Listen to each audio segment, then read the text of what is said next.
Assalamualaikum warahmatullahi wabarakatuh. Perkenalkan, nama saya Fariza Rendika dengan NPM 253510784. Pada video ini saya akan menjelaskan tentang arsitektur komputer von Neumann. Arsitektur komputer von Neumann merupakan dasar dari kebanyakan komputer modern. Arsitektur ini diperkenalkan oleh seorang matematikawan bernama John von Neumann berdarah Hungaria pada tahun 1945 dan menjadi revolusioner terhadap perkembangan teknologi komputer pada masanya. Berikut adalah foto beliau. Lalu struktur komputer von Neumann.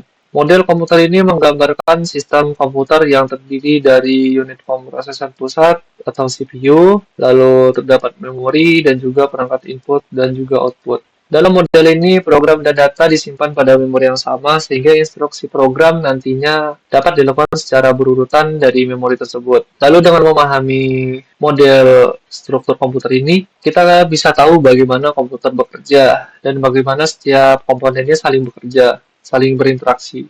Komponen yang berinteraksi pada struktur komputer von Neumann ini adalah komponen input, proses, dan juga output. Yang pertama adalah input. Input adalah langkah awal dalam komputasi, di mana data akan diproses untuk menghasilkan output yang berguna dan bermakna. Lalu di tahap input ini akan melibatkan data dan atau informasi yang diinputkan atau masuk komputer melalui perangkat seperti keyboard, mouse, atau sensor lainnya, yang kemudian akan disimpan sementara di memori utama yaitu RAM untuk diakses oleh CPU sesuai dengan konteks dari informasi atau data yang diinputkan. Lalu nanti akan menghasilkan suatu output yang sesuai dengan konteks. Misal, saat kita menginputkan suara menggunakan mikrofon, maka outputnya yang sesuai adalah akan menghasilkan suara juga. Contoh lain seperti perangkat visual, seperti kamera, outputnya pasti akan gambar yang bisa dilihat. Berikut adalah perangkat input, joystick, adalah perangkat untuk menginputkan gerakan sama seperti mouse.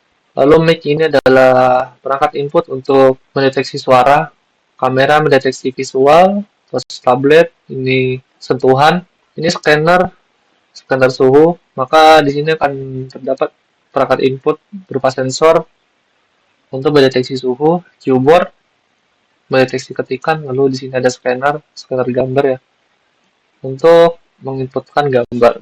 Nah, lalu yang kedua adalah proses. Proses ini adalah inti dari arsitektur von Neumann, di mana data yang tersimpan sementara di RAM akan diproses oleh CPU. Lalu di dalam CPU ini akan menjadi dua bagian utama. Yang pertama adalah program control unit, lalu yang kedua adalah arithmetic dan logic unit, atau biasa disingkat dengan ALU. Nah, di sini saya akan menjelaskan tentang proses kerja komputer yang secara umum pasti akan dimulai dengan input. Pengguna atau user akan memasukkan data atau perintah melalui perangkat input seperti keyboard atau mouse atau sensor lainnya juga. Lalu data tersebut kemudian akan disimpan sementara di memori utama atau RAM. Selanjutnya, proses masuk ke tahap pengambilan instruksi atau fetch.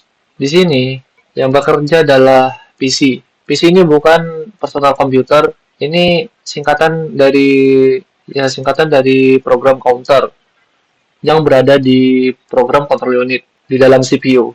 Jadi PC ini bekerja untuk menentukan alamat instruksi berikutnya yang akan dijalankan.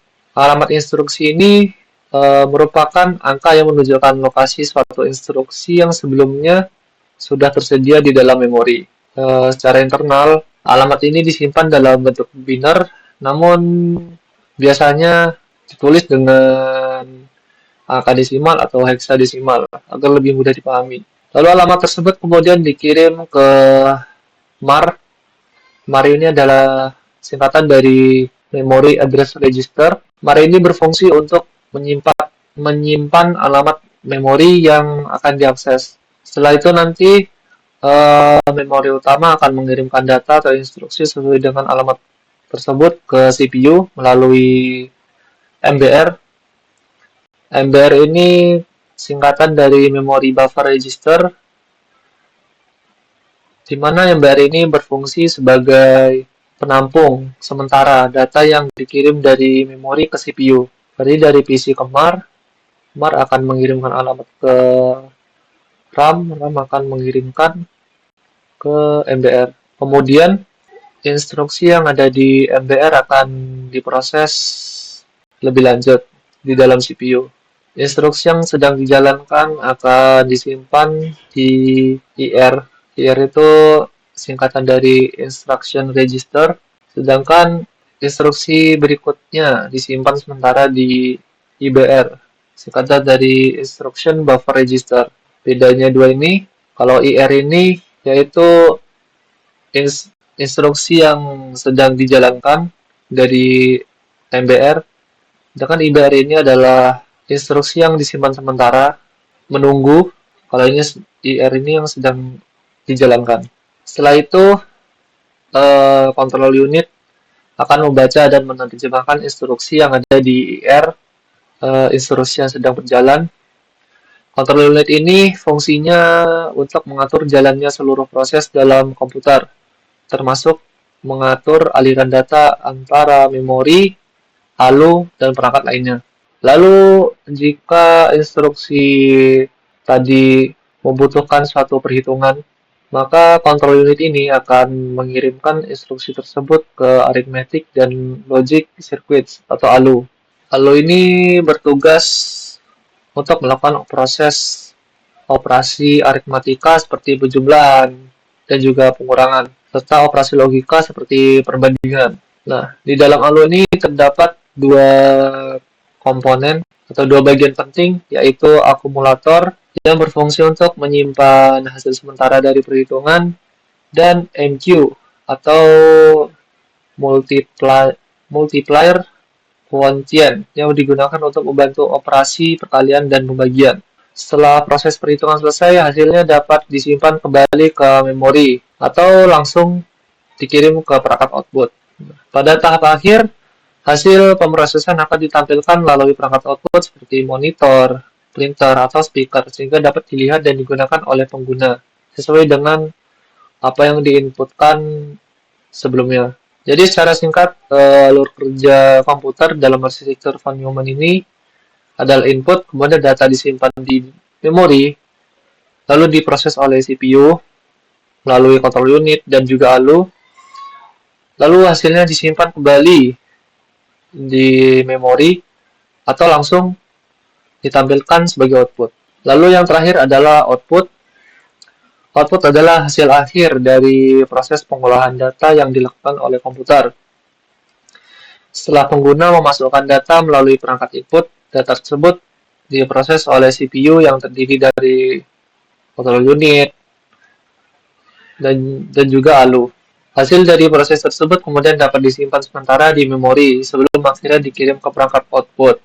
Perangkat output berfungsi untuk menampilkan hasil tersebut agar dapat dilihat, didengar, dan digunakan oleh pengguna, seperti melalui monitor, printer, dan juga speaker. Dengan demikian, output merupakan bagian yang sangat penting karena menjadi bentuk informasi yang bisa dipahami oleh pengguna sebagai hasil dari seluruh proses komputasi. Berikut adalah perangkat output. Yang pertama ada speaker, lalu ada monitor, headphone, plotter ini alat cetak, proyektor, printer.